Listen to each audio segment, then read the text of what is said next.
11वां अध्याय।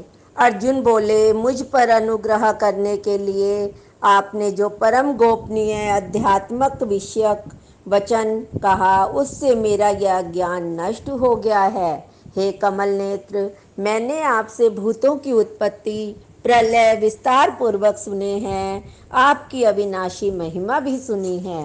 हे परमेश्वर, आप अपने को जैसा कहते हैं यह ठीक ऐसा ही है, परंतु हे पुरुषोत्तम, आपके ज्ञान, ऐश्वर्य, शक्ति, बल, वीर्य और तेज से युक्त ऐश्वर्य रूप को मैं प्रत्यक्ष देखना चाहता हूँ। हे प्रभु, यदि आप ऐसा मानते हैं तो हे योगेश्वर, उस अविनाशी स्वरूप का मुझे दर्शन कराइए। श्री भगवान बोले, हे पार्थ, अब तू मेरे सैकड़ों हजारों नाना प्रकार के, नाना वर्ण तथा नाना आकृति वाले अलौकिक रूपों को देख।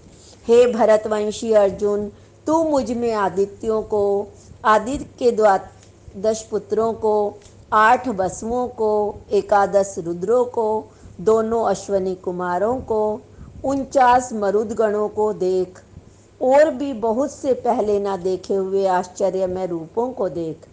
हे अर्जुन, अब इस मेरे शरीर में एक जगह स्थित चराचर सहित संपूर्ण जगत को देख, और जो भी कुछ देखना चाहते हो सो देख, परंतु मुझको तू इन अपने प्राकृत नेत्रों द्वारा देखने में निसंदेह समर्थ नहीं है। इसी से मैं तुझे दिव्य चक्षु देता हूँ, इससे तू मेरे ईश्वरीय योग शक्ति को देख। संजय बोले, हे राजन, महायोगेश्वर और सब पापों के नाश करने वाले भगवान ने इस प्रकार कहकर अर्जुन को परम ऐश्वर्य रूप युक्त दिव्य स्वरूप दिखलाया। अनेक मुख और नेत्रों से युक्त, अनेक अद्भुत दर्शनों वाले, बहुत से दिव्य भूषणों से युक्त, बहुत से दिव्य शस्त्रों को हाथों में उठाए, दिव्य माला और वस्त्रों को धारण किए हुए, दिव्य गंध का सारे शरीर में लेप किए हुए, सब प्रकार के आश्चर्यों से युक्त, सीमा रहित और सब और मुख किए हुए विराट स्वरूप परम देव परमेश्वर को अर्जुन ने देखा। आकाश में 1000 सूर्यों के एक साथ उदय होने से उत्पन्न जो प्रकाश हो, वह भी उस विश्व रूप परमात्मा के प्रकाश के सदृश कदाचित ही हो। पांडुपुत्र अर्जुन ने उस समय अनेक प्रकार से विभक्त पृथक पृथक संपूर्ण जगत को देखा। देवों के देव श्री कृष्ण भगवान के उस शरीर में एक जगह स्थित देखा।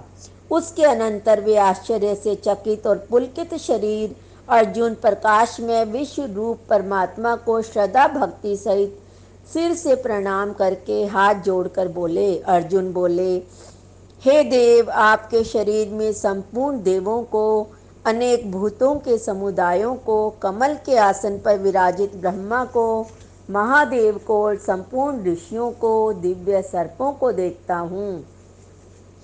हे संपूर्ण विश्व के स्वामी, आपको अनेक भुजा, पेट, मुख और नेत्रों से युक्त सब ओर से अनंत रूपों वाला देखता हूँ। हे विश्व रूप, मैं आपके न अंत को देखता हूँ, न मध्य को और न आदि को देखता हूँ।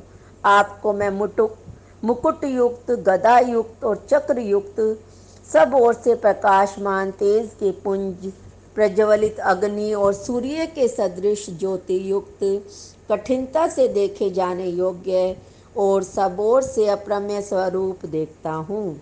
आप ही जानने योग्य परम अक्षर परमात्मा हैं। आप इस जगत के परम आश्रय हैं। आप ही अनादि धर्म के रक्षक हैं।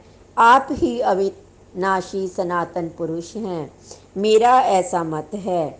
आपको आदि, अंत और मध्य से रहित, अनंत सामर्थ्य से युक्त, अनंत बुझा वाले, चंद्र सूर्य रूप नेत्रों वाले, प्रज्वलित अग्नि रूप मुख वाले और अपने तेज से इस जगत को संतप्त करते हुए देखता हूँ। हे महात्मन, यह स्वर्ग और पृथ्वी के बीच का संपूर्ण आकाश, सब दिशाएं एक आपसे ही परिपूर्ण हैं। आपके इस अलौकिक और भयंकर रूप को देखकर तीनों लोग अति व्यथा को प्राप्त हो रहे हैं। वे ही देवताओं के समूह आप में प्रवेश करते हैं। कुछ भयभीत होकर हाथ जोड़े आपके नाम और गुणों का उच्चारण करते हैं। महर्षि और सिद्धों के समुदाय कल्याण हो, ऐसा कहकर उत्तम उत्तम स्रोतों द्वारा आपकी स्तुति करते हैं। जो 11 रुद्र, 12 आदित्य, 8 वसु, साध्यगण, विश्वदेव, अश्वनी कुमार, मरुदगण, पितरों का समुदाय, गंधर्व, यश, राक्षस और सिद्धों के समुदाय हैं, वे सभी विस्मित होकर आपको देखते हैं। हे माँ भाव, आपके बहुत मुख और नेत्रों वाले बहुत हाथ, जंघा और पैरों वाले बहुत उदरों वाले और बहुत सी दाढ़ों के कारण अत्यंत विकराल महान रूप को देखकर सब लोग व्याकुल हो रहे हैं। मैं भी व्याकुल हो रहा हूँ। हे विष्णु, आपको स्पर्श करने वाले देदीप्यमान अनेक वर्णों से युक्त तथा फैलाए हुए मुख और प्रकाशमान विशाल नेत्रों से युक्त आपको देखकर भयभीत अंतःकरण वाला मैं धीरज और शांति नहीं पाता हूँ। दाढ़ों के कारण विकराल और प्रलय काल की अग्नि के समान प्रज्वलित आपके मुखों को देखकर मैं दिशाओं को नहीं जानता हूँ और सुख भी नहीं पाता हूँ। इसलिए हे देवेश, हे जगनिवास, आप प्रसन्न हो। वे सभी धृतराष्ट्र के पुत्र राजाओं के समुदाय सहित आप में प्रवेश कर रहे हैं। भीष्म पितामह, द्रोणाचार्य, कर्ण, हमारे पक्ष के भी प्रधान योद्धाओं के सहित सब के सब आपके दाढ़ों के कारण विकराल भयानक मुखों में बड़े वेग से दौड़ते हुए प्रवेश कर रहे हैं। कई एक चूर्ण हुए सिरों सहित आपके दांतों के बीच में लगे हुए दिख रहे हैं।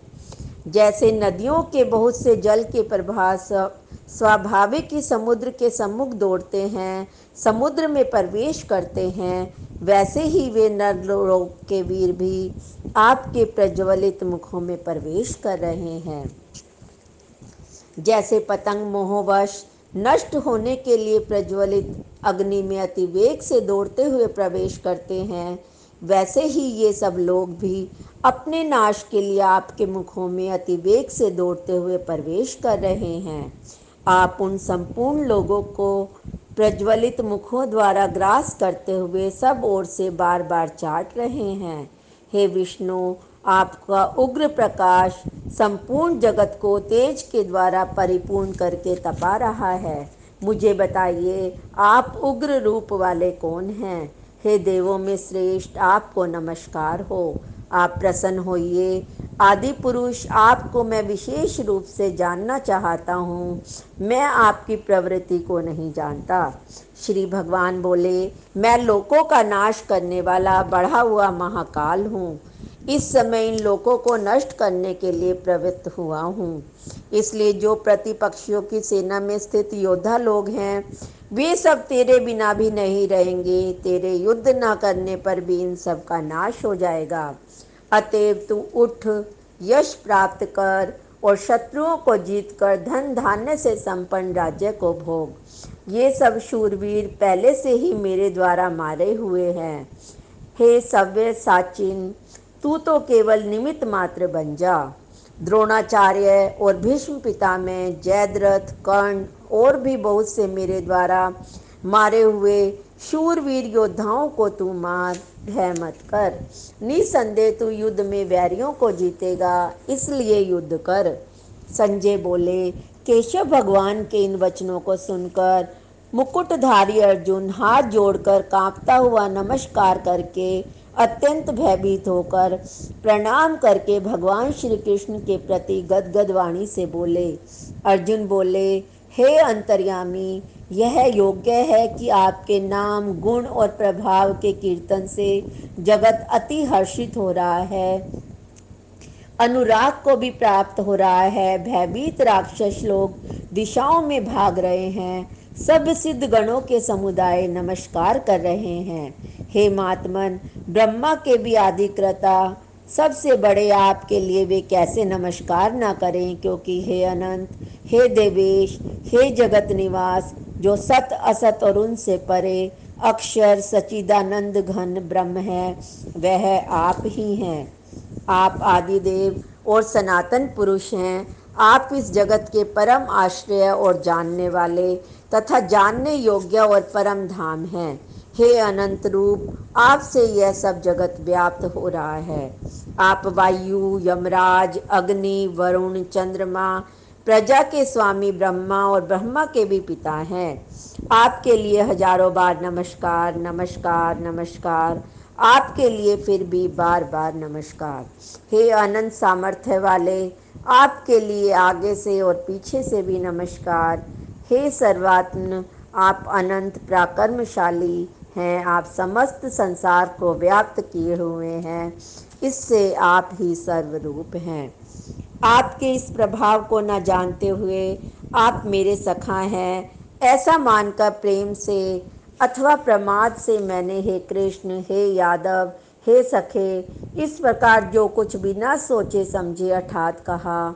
हे अच्युत, आप जो मेरे द्वारा विनोद के लिए विहार, शैया, आसन और भोजन आदि में अकेले अथवा उन सखाओं के सामने भी अपमानित किए गए हैं, वह सब अपराध अप्रमेय स्वरूप है। अचिंत्य प्रभाव वाले आपसे मैं क्षमा मांगता हूँ। आप इस चराचर जगत के पिता और सबसे बड़े गुरु हैं, अति पूजनीय हैं। हे अनुपम प्रभाव वाले, तीनों लोकों में आपके समान भी दूसरा कोई नहीं है, फिर अधिक तो कैसे हो सकता है। अतएव हे प्रभु, मैं शरीर को भली भांति चरणों में निवेदित कर प्रणाम करके स्तुति करने योग्य आप ईश्वर को प्रसन्न होने के लिए प्रार्थना करता हूँ।